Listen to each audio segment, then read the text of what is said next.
Lee Long's path toward a career in trucking seemed obvious, until it wasn't. From an early age, Lee was a familiar face on the shop floor where his father served as traffic manager for the area's Hy-Vee grocery fleet.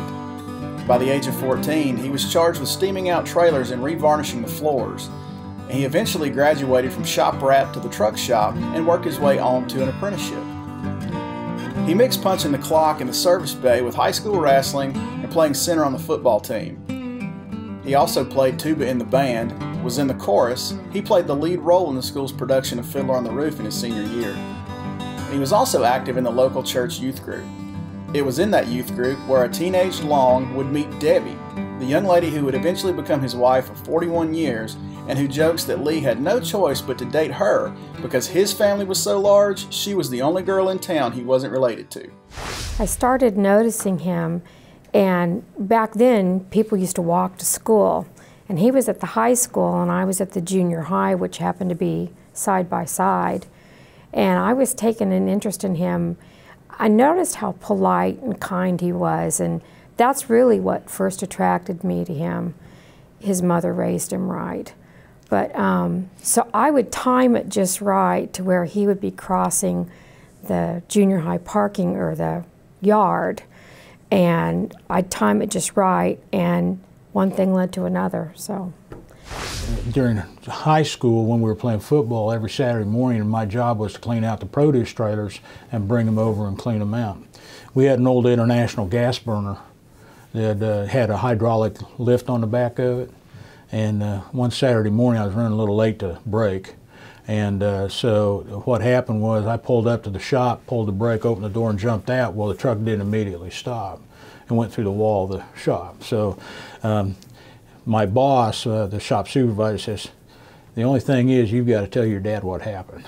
So here I am, I've got to explain to Dad what happened and why I'm in such a hurry to get the brake to go see Debbie in order to not set the brakes on the truck properly. So once again, that's one of those consequences you get into and you're held accountable for. So it was a fun meeting with Dad and telling him what I had done.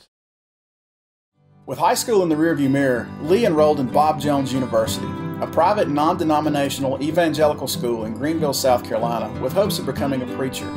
Originally from Sheraton, a small town in southern Iowa, Lee was the fifth of 8 children born into a loving and devout Christian home. The Longs were a fixture in their church, and Lee says he felt called to serve others through the ministry. But as that coursework gravitated more toward theology and the supplemental courses began to take their toll, Lee felt the tug of a familiar place, the service bay. So he picked up a job working in the school's auto shop after classes. I'll never forget the night that we were instructed to make sure that the ambulance was fully functional, you know, in case it had to go off campus to a hospital. And what we were told to do is to take it to the Greensville-Spartanburg Airport and bring it back. So Kim Buttram and I decided we're going to make sure this thing is fully functional. So we went to the airport with full lights and sirens and turned around and came back. So we had a great time doing that. Of course, we got kind of chastised after the fact, but at least we made sure it was functional. So Lee left Bob Jones University for Indian Hills Community College in Ottumwa and added a night job. Lee was often in class until about 4 p.m. before heading off to work from 6 to 2 a.m. the following morning and then heading to class later. Despite what Long calls a very busy time, he maintained a high grade point average and was even elected Student Senate President on the platform of getting a foosball table for the Trades and Industry Building lobby. He over-delivered on that promise. He got him 2 tables. Lee earned an associate's degree in applied diesel technology and formally kick-started his career in maintenance through an on-the-job training program with Vitalis Truck Lines, a soft drink hauler based in Des Moines. Lee and Debbie married in June of 1977 and settled in Ankeny, Iowa. Lee went to work for Sunrise Dairy, an ice cream supplier for Hy-Vee and Fairway grocery stores across the state, where Lee had moonlighted servicing lift gates and reefer units while he was training with Vitalis. Long joined Sunrise as the company's sole technician, but over the course of a decade, he came to oversee a staff of 6 and was eventually placed in charge of the trucks and the warehouse freezers.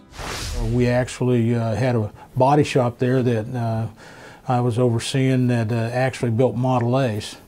So we had 2 guys there full-time just working on Model A cars. And those 2 cars eventually took first place at Hershey, Pennsylvania. In about 1987, Ron came to me and Ron said, Lee says, we're going to start leasing trucks. And I said, Ron, what am I going to do? I said, I won't have a job if you lease trucks. It'll be outsourced. And he says, well, you can drive a truck. And I said, Ron, I didn't go to school to be a truck driver. I went to school to be a diesel mechanic and apply my trade in that fashion. And he says, well, you've got a job if you want it. So at that time, that's when I started looking for other opportunities. And I answered an ad in Transport Topics, and several ads, and the one that I was most interested in was in Greenwood, South Carolina. The week after Christmas, Lee and Debbie drove through the night for an interview with Greenwood Motor Lines in Greenwood, South Carolina, where Lee would eventually become the fleet's director of maintenance. Lee became active in the South Carolina Trucking Association, serving as its chairman in 1992. He called that a great time of learning and growing in the industry, and it was through his service with the SCTA that he met Duke Drinkard, the man who would eventually hire him on at Southeastern Freight Lines, where he's now worked for the last 27 years. One of the things you have to do is have a caring heart for others, and Lee has that.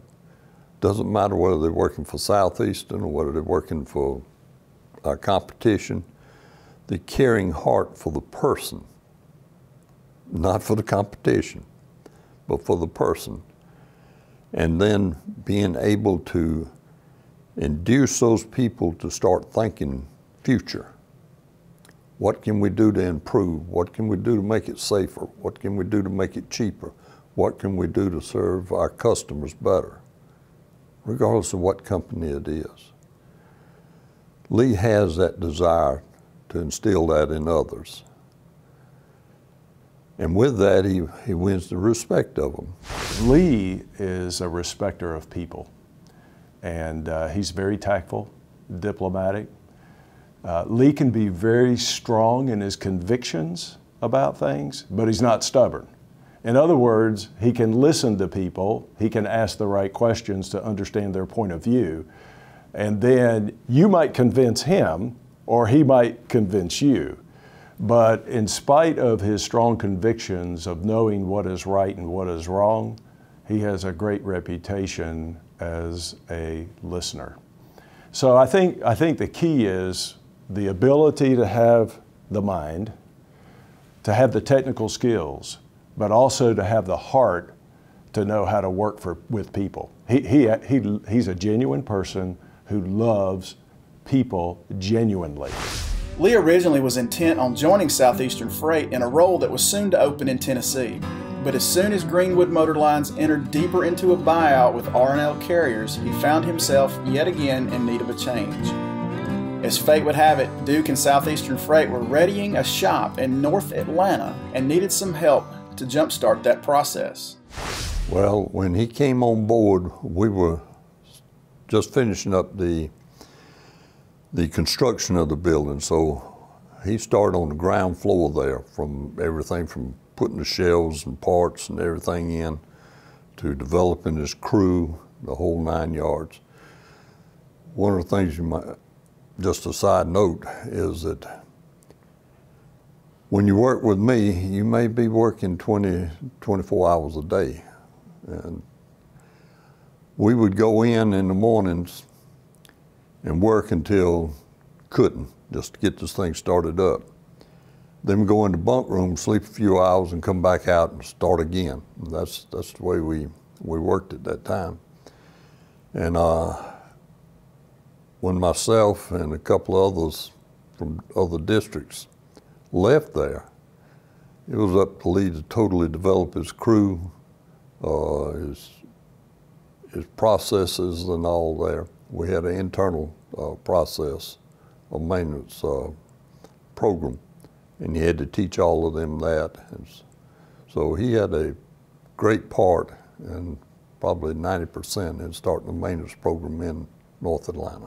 So I went to North Atlanta, and that was a bear shop. We were hanging the reels, oil reels, and setting up the tables for the workbenches and everything. And during that time, I would sleep in the bunkhouse at night and go back to work the first thing in the morning. So I never left the property basically for 6 months. And on the weekends, I would come home. And I'll never forget one night we had 2 of our techs overhauling the Mac, and they'd overhauled it. And I'd gone home, I think it was about 1 in the morning, and I got up and came back over. It was about 5 o'clock in the morning. I got back to shop, and I found out those guys had started that engine with no oil in it. So they toasted it. And I think it was about 5:02, right after I got there, the Duke called. He says, "Why in the world would you let them start that truck without oil in it?" And I said, "Duke, I had to sleep." And we had a good chuckle about it. But it's things like that, again, that, you know, you set processes up and work processes to improve the end product.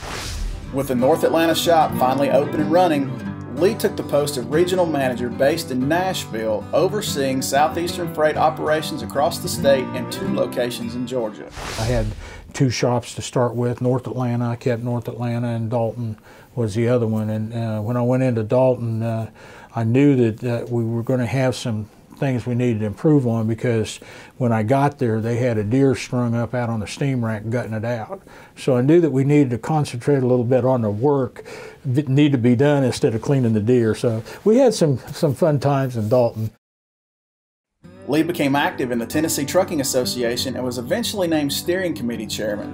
In 2000, Lee was honored as the Tennessee Trucking Association's Maintenance Professional of the Year for his work with the Tennessee Department of Education in developing standards for a diesel program that would be born through the Memphis school system.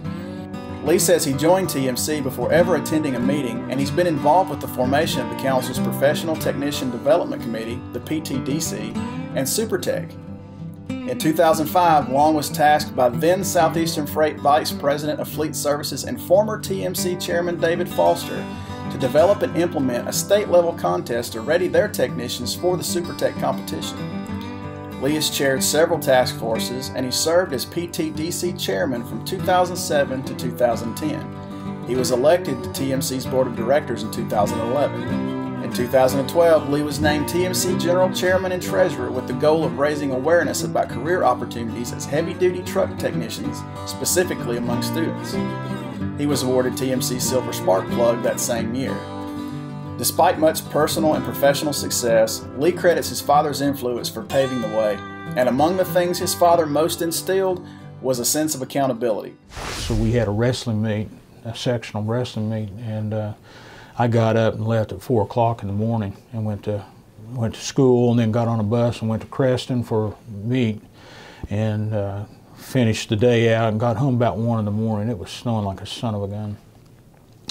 And come down our little lane that goes up to our hill, up where our house is on the farm, and I didn't quite make that corner at the bottom of the lane. Went through our neighbor's fence, Louis. And when I went through Louis' fence, of course, I couldn't get back out. And so I had to walk up the lane, got Dad out of bed. And we went and got the tractor. I rode down on the back of the tractor. We pulled the truck out. He comes up the lane behind me after we get to the house, and I'm walking towards the house, and he says, "Where are you going?" I said, "Dad, I've been up since early this morning. I'm going to bed." He says, "No, you're not." He says, "Louis got cows in that field. We're going to go fix fence." So by the headlights, we're down there fixing fence and making sure that Louis got back what was right to start with. So Dad's direct influence and guidance in my life and holding me accountable has made all the difference in the world, I feel. Lee is got a rare combination that you don't see often in the fleet services. And one, he's very technically capable. He's, I mean, mechanically sound. I mean, he can personally turn the wrenches. I mean, he gets it. He can fix anything.